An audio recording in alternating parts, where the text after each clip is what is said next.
যে প্রশ্নের জবাব আপনি যেভাবে দিতে চান সেভাবে দিবেন, না দিতে চাইলেও আমরা দিব, মানে আমরা এটা নিতে পারবো, এত অসুবিধা নাই। আমাদের প্রথম যে প্রশ্ন সেটি হচ্ছে যে জনাব তারেক রহমান দীর্ঘদিন দেশের বাইরে আছেন। আমরা দেখেছি যে 5ই আগস্টে ক্ষমতার পট পরিবর্তনের পরে শেখ হাসিনা পালিয়ে যাওয়ার পরে তিনি ভার্চুয়ালি একটি জায়গায় তার পরদিনই ভার্চুয়াল বক্তব্য দিয়েছিলেন, বিভিন্ন অনুষ্ঠানে অনলাইনে সক্রিয় থাকছেন, বক্তৃতা দিচ্ছেন। কিন্তু বিএনপির পক্ষ থেকে কি আসলে, দেশের পক্ষ থেকে এই দাবি আছে তাকে দেশে আসার, বা তারা মানে বিএনপি কখন মনে করে যে জনাব তারেক রহমানের দেশে ফেরা উচিত, মানে সে সময়টা কখন হতে পারে? না, এখানে আপনার যে প্রশ্ন আছে তার মধ্যে দু তিনটি আপনার দিক আছে। একটা হচ্ছে আপনার বলছেন যে বিএনপি দাবি তুলছে কিনা। এখানে এখন যে অবস্থা আছে তাতে বিএনপি দাবি তোলার প্রয়োজন নেই। এখন decided by Tarique Rahman himself, এবং পার্টিও সেটাই অপেক্ষা করছে। তার কতগুলো মামলা আছে, যে মামলাগুলো আপনার অনগোয়িং প্রসেসের মধ্যে আছে, কোর্টে আদালতে চলছে। আমরা যেটা সিদ্ধান্ত নিয়েছি যে ওই মামলাগুলো শেষ করেই দেশে আসবেন। সেক্ষেত্রে আরেকটি প্রশ্ন এরকম হতে পারে কিনা যে আমরা বেগম খালেদা জিয়াকে অনেকদিন পরে দেখলাম যে তিনি সশস্ত্র বাহিনী যে দিবস ছিল 21 নভেম্বর, সেটাতে তিনি উপস্থিত থেকেছেন। ডক্টর মোহাম্মদ ইউনূসও তার সাথে কথা বলেছেন, উপদেষ্টাদের মধ্যে থেকেও কেউ কেউ তার সাথে আসলে কথা বলেছেন, আমরা এরকম দেখেছি। যদি এই মুহূর্তে নির্বাচন হয়, যেটি আসলে বিএনপি যৌক্তিক সময়ের মধ্যে নির্বাচন দাবি করছেন, তাতে বেগম খালেদা জিয়া কি প্রার্থী হবেন, বা বিএনপি সংসদ নেতা বা প্রধানমন্ত্রী হিসেবে কাকে চাইতে পারে, চেয়ারম্যান নাকি ভারপ্রাপ্ত চেয়ারম্যান? এখানে এই মুহূর্তে এখনই আমাদের এই প্রশ্নগুলো নিয়ে আমরা আপনার কাজ করছি না, কারণ আমরা এখন আমাদের সামনে যে সবচেয়ে বড় চ্যালেঞ্জ যেটা, সেটা হচ্ছে যে আপনার এই ইন্টারিম গভর্নমেন্টের কাজগুলো তারা যেন শেষ করতে পারে, অর্থাৎ যে সমস্ত সংস্কারের বিষয়গুলো আছে সেই সংস্কার যে কয়েকটা আপনার খুবই নির্বাচন কেন্দ্রিক এবং প্রয়োজনীয়, সেই সংস্কারগুলো করে নির্বাচনের কথা আমরা বলছি। এবং আমরা মনে করি যে এটা আপনার যথা সময়ে সেটা অনুষ্ঠিত হবে। এবং দেশনেত্রী বেগম খালেদা জিয়া তো আমাদের পার্টির চেয়ারপারসন, এবং তিনি যদি নির্বাচন করতে সক্ষম হন শারীরিকভাবে, তাহলে অবশ্যই তিনি নির্বাচন করবেন। অন্যদিকে যেমন তারেক রহমান সাহেব আমাদের দলের ভারপ্রাপ্ত চেয়ারম্যান এখন আছেন, এবং তিনিও নির্বাচন করতে চাইলে তিনিও নির্বাচন করতে চান, সেটা উনি করতে পারবেন যে কটা সিটি তিনি করতে চান। তো এই নিয়ে কোনো সমস্যা নেই। সুতরাং খালেদা জিয়া নির্বাচন করলেন, প্রধানমন্ত্রী হলেন, বা তারেক রহমান সাহেব নির্বাচন করে প্রধানমন্ত্রী, এটা নিয়ে কোনো সমস্যা নেই। এই ব্যাপারে পার্টিতে আমাদের কোনো সমস্যা আছে বলে আমি মনে করি না। আলোচনা আছে কিনা, মানে মানে কে হবেন? না না, এই ধরনের আলোচনা এখন প্রয়োজন নেই। খালেদা জিয়া, বেগম খালেদা জিয়া এখনো বেশ অসুস্থ।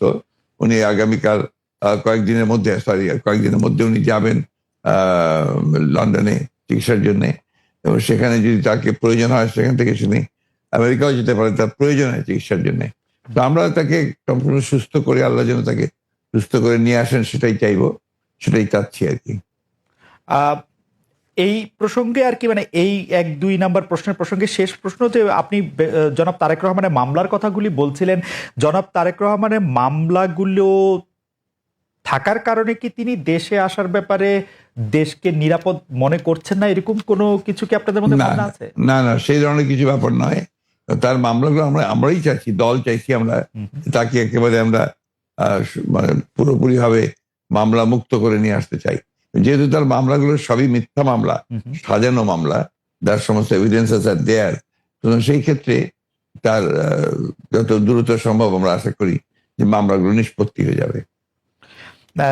আজকের একটু কথায় আসি, যে সংবিধানে উপপ্রধানমন্ত্রী পদ রাখা সহ আরো কতগুলি সংস্কারের প্রস্তাব বিএনপি দিয়েছেন। উপপ্রধানমন্ত্রী বা উপরাষ্ট্রপতি, তারপরে সংসদ উচ্চকক্ষ, গণভোটের বিধান প্রবর্তন করার প্রস্তাব। তো এইগুলি যদি সংবিধানে যাচাই বাছাই করে দিতে হয়, তাহলে তো কিছুটা সময় লাগবে। আপনার কাছে যৌক্তিক সময়টা কত মনে হয়, যে এই সরকারের কাছে কতটা সময় আসলে দেওয়া উচিত সরকারকে আসলে যৌক্তিকভাবে?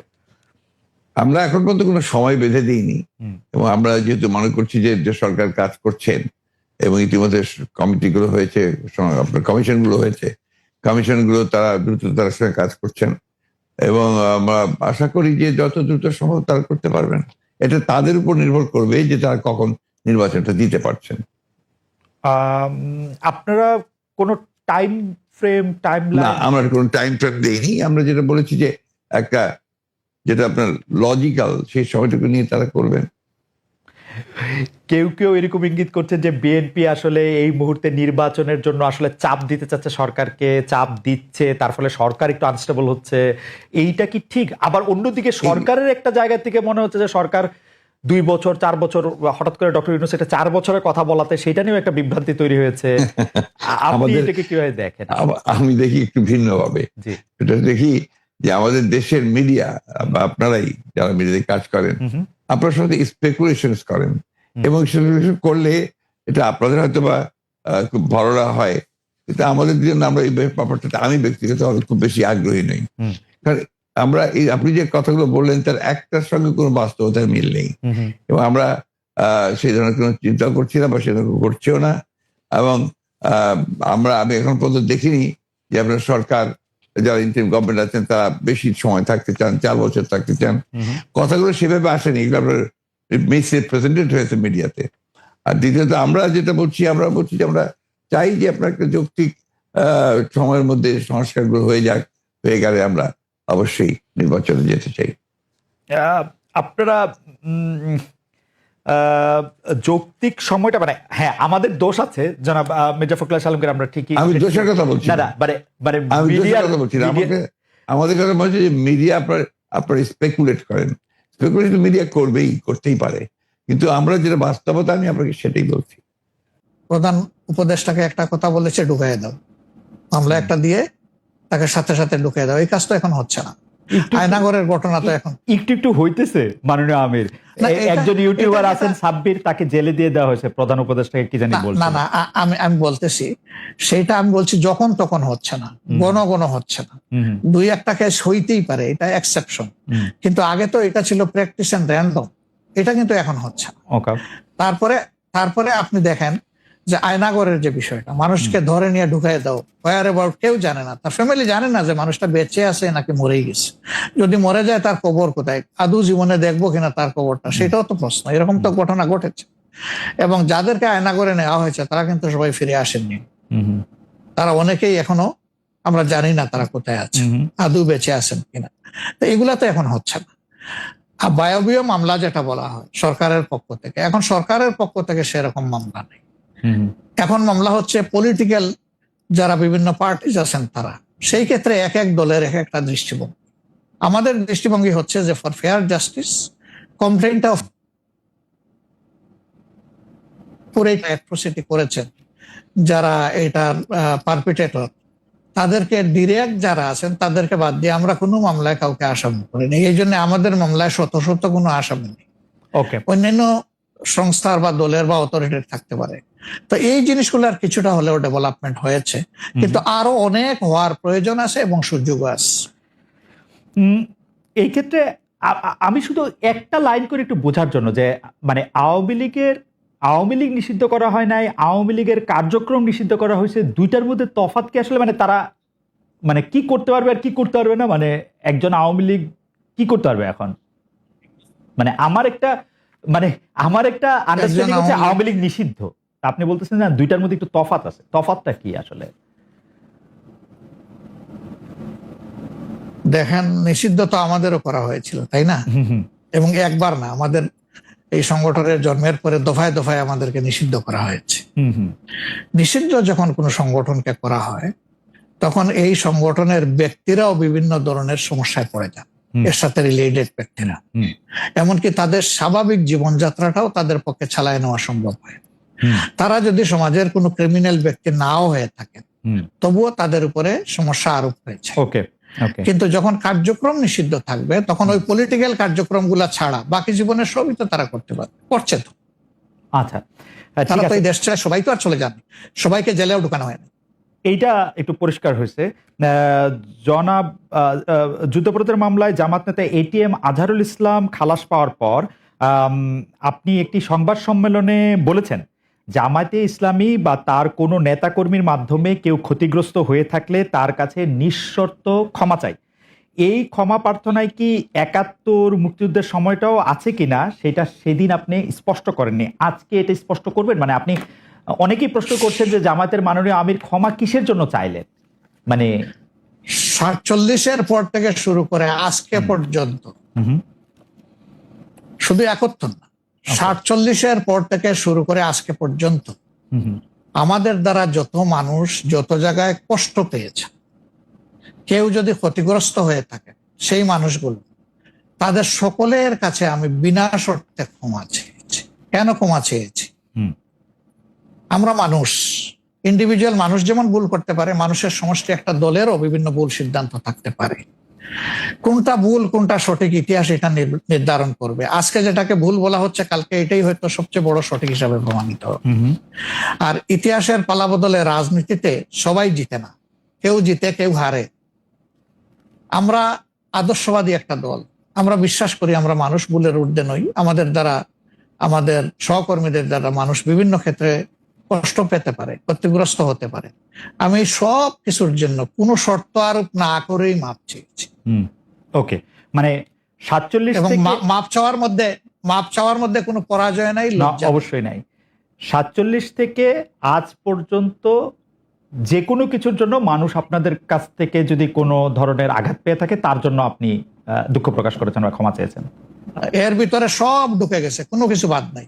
ওকে, এভরিথিং ইনক্লুডেড। আচ্ছা, এবং এটা আনকন্ডিশনাল, মানে অ্যাপোলজি দিয়ে আনকন্ডিশনাল পার্ডন সিক করেছে। এইটা কি ডক্টর শফিকুর রহমান, আমি আসলে যেহেতু আপনার সঙ্গে আমার মানে নানা সময় কথা বলার সৌভাগ্য হয়েছে, মানে পর্দার বাইরে পর্দার ভিতরে, সেটা আমি জানি বলেই আমি আমার প্রশ্নটা করছি যে আপনি যে 71টাকে এই 47 থেকে আজ পর্যন্ত একসাথে বললেন, এর কি কোনো বিশেষ কারণ আছে নাকি? মানে না না না না না না, কোনো বিশেষ কারণ নাই। আমার মানবিক মূল্যবোধের জায়গা এবং আমার দায়িত্বের জায়গা থেকে আমি বলেছি, অনুভূতির জায়গা থেকে। দায়িত্ব এবং অনুভূতির জায়গা, বিশেষ কোনো কারণ। আপনারা পলিটিক্যালি জিনিসটাকে নিয়ে চেষ্টা করেন, ওটা দিতে why don't you try to go deep into it? আমি বলি, শেষ করি জি প্লিজ। জি জি জি প্লিজ। ইনভেস্টিগেটিভ জার্নালিজমটা সিরিয়াসলি করেন এবং এটাকে ফাইন্ড আউট করেন যেটা আসলে ব্যাপারটা কি ছিল। সেটা করছেন না, করছেন যে বিএনপি কে দোষারোপ করার জন্য করছেন। এটাকে আমি মনে করি এটা এক ধরনের রাজনৈতিক উদ্দেশ্য প্রণোদিত। ওকে ওকে, আমি ইনভেস্টিগেটিভ জার্নালিজমের প্রসঙ্গে, মানে আমি আপনাকে মাঝখানে ইন্টারাপ্ট করতে চাইনি, আমি শুধু বলতে চাইছিলাম যে এইটা তো আসলে আমাদেরও সীমাবদ্ধতা থাকে, ইনভেস্টিগেটিভ জার্নালিজম যে আমরা করতে পারি নাই। কিন্তু এই কথাও তো সত্য যে বিএনপির আমলে আমরা একটা 21 আগস্টের গ্রেনেড হামলার পরে আমরা একটা জজ মিয়াকে দেখেছিলাম, যে জজ মিয়া একটা বানানো হতে পারে। আমি ধরে নিচ্ছি সেটা আপনারা মনে করছে যে ভুল, আমিও ভুল ধরে নিচ্ছি, কিন্তু আপনারা তো পারতেন এখানে একটা ইনভেস্টিগেটিভ জার্নালিজম করে আসল সত্যটা উদ্ঘাটন করতে, সেটা তো করেনি। আমি আপনাকে আসল সত্যটা বলছি, সেটা আমি বললাম। আপনি এই জিনিসগুলো তো আপনারা কখনোই তুলে ধরবেন না যে 4 বার তার আয়ু চেঞ্জ করা হয়েছে, কখনোই তুলে ধরবেন না যে কার আতঙ্কে দেওয়া হয়েছে যে আওয়ামী লীগের নমিনেশন চেয়েছিল, অবশ্যই তুলে ধরবেন। কখনোই তুলে ধরবেন না যে মুফতি মাহমুদকে বিচার শেষ হওয়ার আগে থেকে আপনার ফাঁসি দেওয়া হয়েছে। তো দিজ আর দ্য এভিডেন্সেস, যেখানে আপনি পরিষ্কার বুঝবেন যে একটা শুধুমাত্র সাজানো মামলা, তাকে এখানে জড়িত করার জন্য এই কথাগুলো এসেছে। তত্ত্বাবধায়ক সরকার ব্যবস্থা বাতিল করার জন্য বা তত্ত্বাবধায়ক সরকার ব্যবস্থাকে প্রশ্নবিদ্ধ করার জন্য বিচারকদের বয়স বাড়ানো এবং একজন বিচারপতিকেই আসলে তত্ত্বাবধায়ক সরকার ব্যবস্থার প্রধান করার লক্ষ্য নিয়ে সেইটা করার কারণে বিচার, মানে এই পুরো বিধানটাই এটা দিস ইজ ইওর ন্যারেটিভ, এটা আমাদের ন্যারেটিভ নয়। আচ্ছা, আমরা মনে করি যে ওই সময় প্রয়োজন ছিল আপনার বয়স বাড়ানোর ব্যাপারটা, ওটা বাড়ানো হয়েছিল।